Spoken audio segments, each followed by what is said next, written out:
صرف وائف کا, بیوی کا آپشن ہے.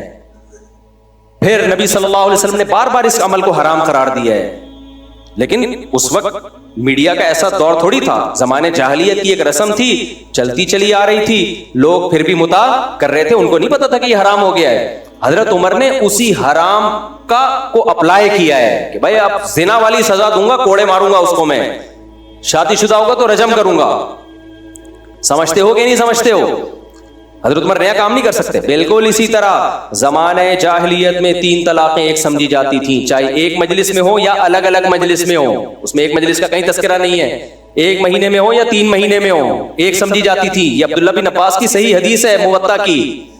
حضرت عائشہ سے بھی اس طرح کی روایت منقول ہے.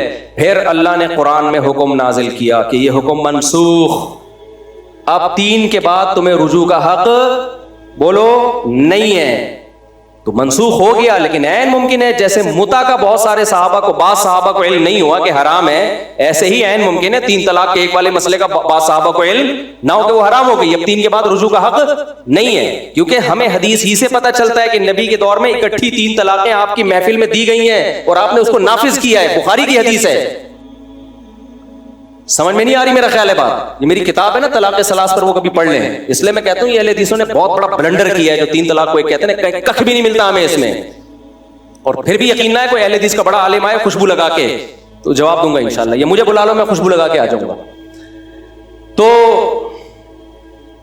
سمجھتے ہو ایک سے غلطی ہوگی نا, یہ سارے صحابہ سے غلط ہو رہی. حضرت عمر بھی غلط کر رہے ہیں 3 کو 3 قرار دے کر, حضرت علی بھی اسی کو فالو کر رہے ہیں, حضرت عثمان بھی اسی کو فالو کر رہے ہیں, پھر عبداللہ بن مسعود بھی اسی کو فالو کر رہے ہیں, پھر عبداللہ بن عباس جو حدیث کے راوی ہے وہ بھی 3 کو 3 قرار دے رہے ہیں. اور بھائی جان, اور جب ان سے کہا جائے کہ یہ سارے غلط تھے, کہہ رہے ہیں معصوم نہیں ہے, ان سے غلطی کا امکان ہے. ہم نے کلمہ نبی کا پڑھا ہے, عمر کا, عثمان کا, علی کا, عبداللہ بن مسعود کا نہیں پڑھا. اور بھائی جان یہ معصوم نہیں تھے, ہم مانتے ہیں, لیکن ان سے غلطی کا امکان کم ہے, آپ سے غلطی کا امکان زیادہ ہے. اس لیے میں 3 طلاق کے مسئلے میں بہت سینسیٹیو ہوں. اس مسئلے میں اہل حدیث کا فتویٰ لے کے 3 طلاقوں کے بعد بیوی کو رکھنا جائز نہیں ہے. قیامت میں خدا کو کیا منہ دکھاؤ گے تم؟ اللہ کہے گا عمر کا فتویٰ تھا 3 ہوتی ہیں. اہل حدیث پتہ ہے گڑبڑ کیا کرتے ہیں؟ حنفیوں کے فتوے کو مت مانو, حنفیوں کے فتوے کو, حنفی یہ تقلید کی اندھی تقلید ہے. بھاڑ میں جائے, آپ حنفیت کو ایک طرف رکھو. ابو حنیفہ نے جو 3 کو 3 کہا نا, حنفی ہونے کی وجہ سے نہیں کہا ہے, اس لیے کہ عمر کا قانون تھا, عثمان کا قانون تھا, علی کا قانون تھا, عبداللہ بن مسعود کا قانون تھا, عبداللہ بن عباس کا قانون تھا, ابو ہریرہ کا قانون تھا, عبداللہ بن عباس کے شاگرد اکرمہ کا قانون تھا. کتنے لائن لگی ہوئی ہے صحابہ کے فتووں کی. وہ میری کتاب ابھی چھپنے والی ہے, پڑھ لینا وہ انشاءاللہ. تو جو 3 طلاق کو ایک کہہ کے رکھتا ہے نا اور کہتے ہیں میں حنفیوں کو نہیں مانتا, میں قرآن حدیث کو مانتا ہوں, جب خدا تمہیں قیامت میں بلائے گا نا اور اللہ کہے گا کہ عمر غلط تھے اور اہل حدیث ٹھیک تھے, اہل حدیثوں کا مقابلہ ابو حنیفہ سے نہیں کراؤ اس مسئلے میں. اہل حدیثوں کا مقابلہ کس سے کراؤ؟ اہل حدیث کا مقابلہ مجھ سے نہیں کراؤ کہ مفتی طارق مسعود کا فتویٰ 3 ہوتی ہیں اور اہل حدیث کا فتویٰ 3 ہوتی ہیں. تو اہل حدیث چونکہ قرآن حدیث کو فالو کرتے ہیں اس لیے ہم ان کو مانیں گے. مفتی طارق مسعود تو حنفی ہے, یہ کہہ کے دنیا میں تو تم الو بنا سکتے ہو لوگوں کو, آخرت میں یہ عذر نہیں چلے گا. کیونکہ قرآن جہاں طلاق کے حکام بیان کرتا ہے نا وہاں کہتا ہے یہ اللہ کی حدود ہے, باؤنڈری ہے, اس کو کراس کرنے کی اجازت نہیں. تو دنیا میں تم یہ کہہ سکتے ہو مفتی طارق مسعود کا فتویٰ یہ حنفی ہے اور وہ قرآن حدیث کو مانتے ہیں. بھائی جان صحابہ زیادہ قرآن حدیث کو مفتی طارق مسعود اگر 3 کو 3 کہتا ہے نا, اس لیے نہیں کہ میرا فتویٰ ہے, اس لیے کہ عمر کا قول, عمر کا قانون ہے, عثمان کا قانون ہے, علی کا قانون ہے, عبداللہ بن مسعود کا فتویٰ ہے, عبداللہ بن عباس کا فتویٰ ہے. یہ سارے حوالے میری کتابوں میں, اور بھی بہت سارے صحابہ ان کے حوالے میری کتاب میں لکھے ہوئے اور میں نے یوٹیوب پہ ڈالے بھی ہیں. یہ سمجھتے ہو گے نہیں سمجھتے؟ تو اللہ کو کیا جواب دو گے؟ اللہ کہے گا علی نے بھی غلطی کی, صحیح ہے نا, رضی اللہ عنہ, ان کو نہیں پتا تھا قرآن حدیث کیا ہے. عثمان نے بھی غلطی کی, ان کو نہیں پتا تھا قرآن و حدیث بولو کیا ہے. عمر نے بھی غلطی کی, ان کو نہیں پتا تھا قرآن و حدیث میں کیا ہے. عبداللہ بن عباس جو حدیث کے راوی ہیں جو تم پیش کرتے ہو, وہ خود اس حدیث کے خلاف فتویٰ دے رہے ہیں, ان کو بھی نہیں پتا تھا قرآن حدیث کا مطلب کیا ہے. تم نئے آئے ہو کیا؟ یہ فوراً جواب میں کہیں گے کہ فلاں صحابی کا فتویٰ ہے کہ 3 ہوتی ہیں, تو یہ اختلافی مسئلہ ہے, لہذا ہم ان صحابی کی رائے لے رہے ہیں. کسی صحابی کا فتویٰ نہیں ہے, یہ ذہن میں رکھنا. اہل حدیث اس مسئلے میں جب پھنستے ہیں نا تو پتہ ہے کیا کرتے ہیں, جب قرآن حدیث میں پھنستے ہیں تو پھر دیوبندیوں کے حوالے دینا شروع کر دیتے ہیں کہ فلاں دیوبندی نے لکھا ہے کہ 3 ایک ہوتی ہیں, فلاں دیوبندی نے لکھا ہے کہ 8 تراویح اصل ہیں. جہاں پھنسے قرآن و سنت میں فوراً حوالے کس کے آئیں گے؟ بھائی سارے دیوبندی بھی لکھ کے, کتاب بھی لکھ کے چلے جائے, ہماری صحت پہ کوئی اثر بولو نہیں پڑتا ہے, کیونکہ ہم قرآن و سنت کو مانتے ہیں. ہم نے کلمہ علماء دیوبند کا نہیں پڑھا, اور نہ ہمارے علماء دیوبند نے دیوبندیت کا کلمہ پڑھا ہے. ہم نے کبھی ٹھیکہ لیا ہی نہیں ہے غلط چیز میں علماء دیوبند کا دفاع کرنے کی. اگر ان سے کوئی غلطی ہوئی ہے تو وہ غلطی کا ہم نے ٹھیکہ لیا ہی نہیں ہے. سمجھتے ہو؟ اکابر کا بھی یہی عقیدہ ہے کہ ہم نے اپنے کسی اکابر کی غلط بات کو ٹھیک کرنے کی کوشش بولو نہیں کرنی ہے. تو یہ اتنی لمبی تقریر اس لیے ہو گئی کہ یہ جو فرعون نے کہا تھا نا, میں جو کہہ رہا ہوں وہ بالکل ٹھیک ہے, تو یہ فرعونیت کہ جراثیم آج بھی پائے جاتے. اپنی رائے کو اتنے بڑے بڑے علاموں کے مقابلے میں لا کے پیش کر دینا, اس سے کیا ہوگا بھائی؟ آپ کو اگر نہیں سمجھ میں آتا آپ مت فالو کرو. عوام کس کو فالو کرے گی؟ عوام قرآن حدیث کا سمجھنے میں فقہا کی طرف جائے, یہ زیادہ بہتر ہے بنسبت آج کے اسکالرز کی طرف آنے کی. تو اب وہ میں بات کو مکمل کر رہا ہوں. یہ جو طلاق ثلاث کا مسئلہ ہے نا, یہ متا جیسا ہی ہے بالکل. جیسے 3 طلاق پر حدیث ہے کہ نبی صلی اللہ علیہ وسلم کے دور میں 3 ایک ہوتی تھی. ہم کہتے ہیں بھائی صحابہ تو سب 3 کو 3 کہہ رہے ہیں یار, تمہارا تو اگر ہوتی تھی تو نبی کے مشورے سے تھوڑی ہوتی تھی. عمار ابن یاسر کہتے ہیں ہم نبی کے دور میں یہاں تک تیمم کرتے تھے, ادھر تک. کوئی قائل ہے یہاں تک تیمم کا؟ بولو نا. اور صرف دور میں نہیں, حدیث میں آتا ہے نبی کی معیت میں, نبی کی موجودگی میں ہم نے یہاں تک تیمم کیا ہے. کوئی بھی اس حدیث کو نہیں مانتا. کہتے ہیں بھائی کیا ہے, اس وقت ہو سکتا ہے نبی نے تنبیہ نہ کی ہو, لیکن ہمیں جو نبی سے ملتا ہے وہ کہاں تک تیمم ملتا ہے؟ یہاں تک ملتا ہے.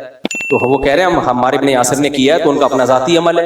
تو اس طرح جابر عبداللہ کہتے ہیں ہم نے نبی کے دور میں متا کیا, عمر نے روک دیا. ہم کہتے ہیں آپ نے ہو سکتا ہے کسی صحابی نے کیا ہو, نبی کے علم میں نہ آیا ہو, لیکن بعد میں جب صحابہ ایک چیز پہ جمع ہو گئے, حضرت عمر قانون سازی کر رہے ہیں. بعض صحابہ سے یہ بھی منقول ہے, وہ کہہ رہے ہیں متا کرے گا رجم کریں گے.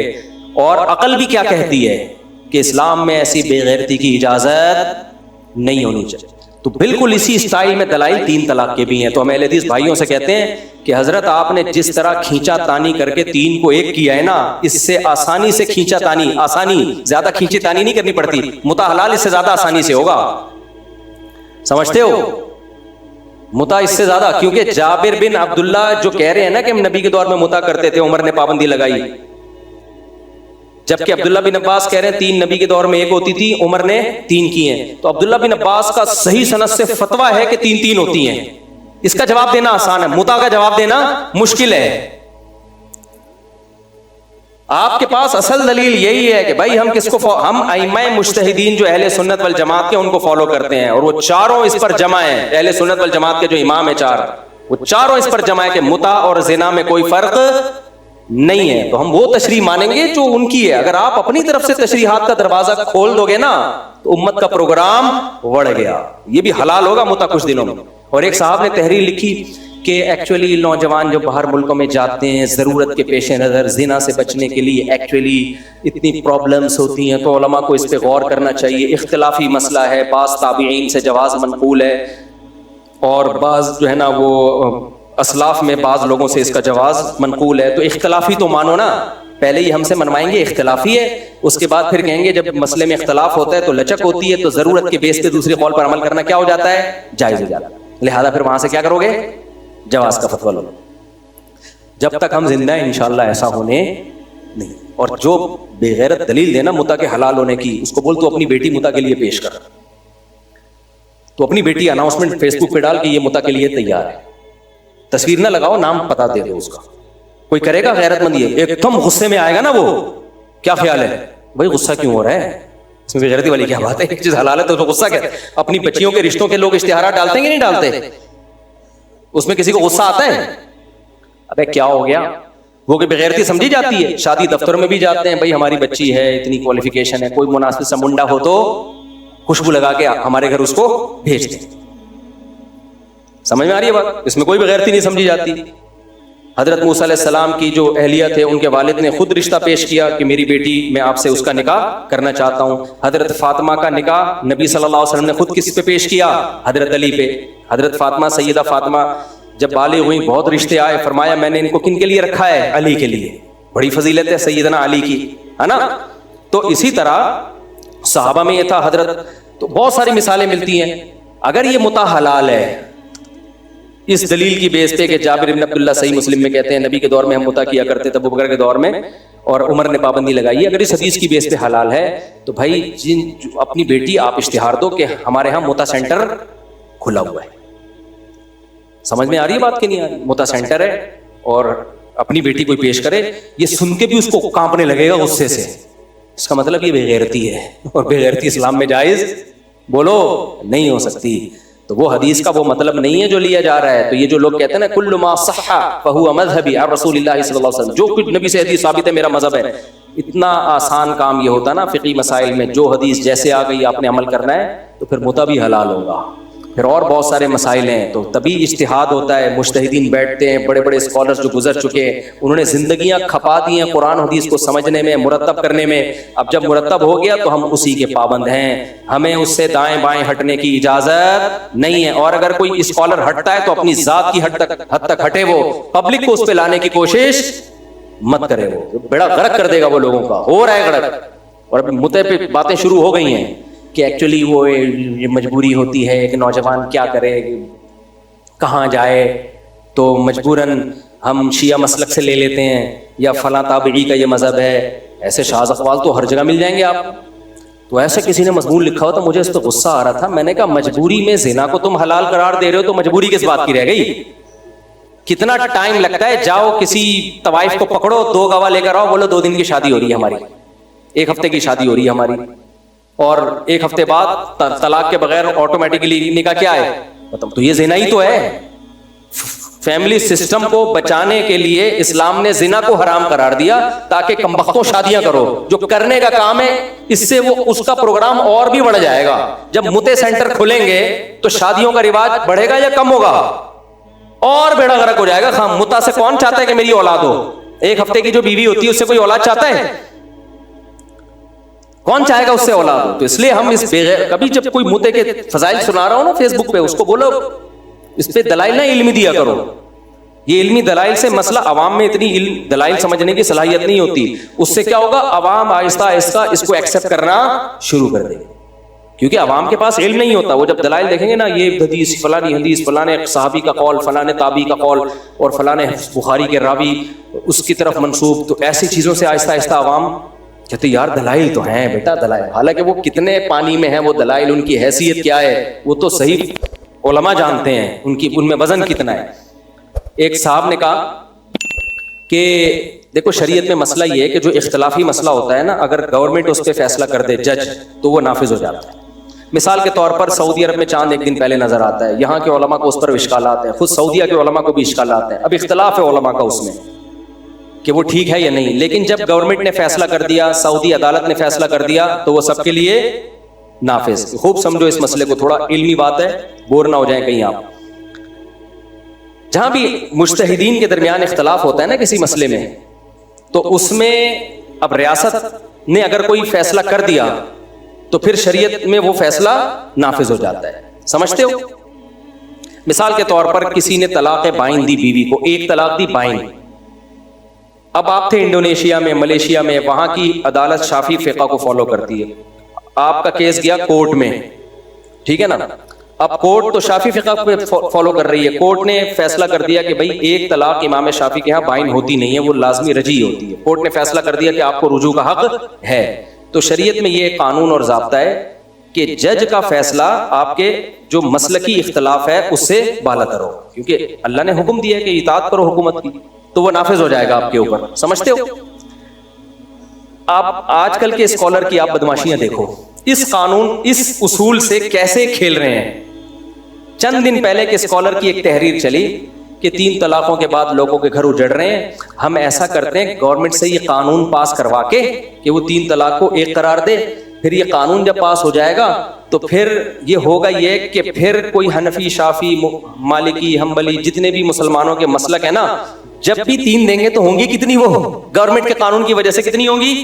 1 ہوگی. کیونکہ حکومت کا قانون وہ اختلافی مسئلے میں القضاء یرفع الخلاف، جو قاضی کی قضا ہے نا، جج کا فیصلہ، وہ اجتہادی مسئلے میں اختلاف کو ختم کر دیتا ہے. سمجھتے ہو؟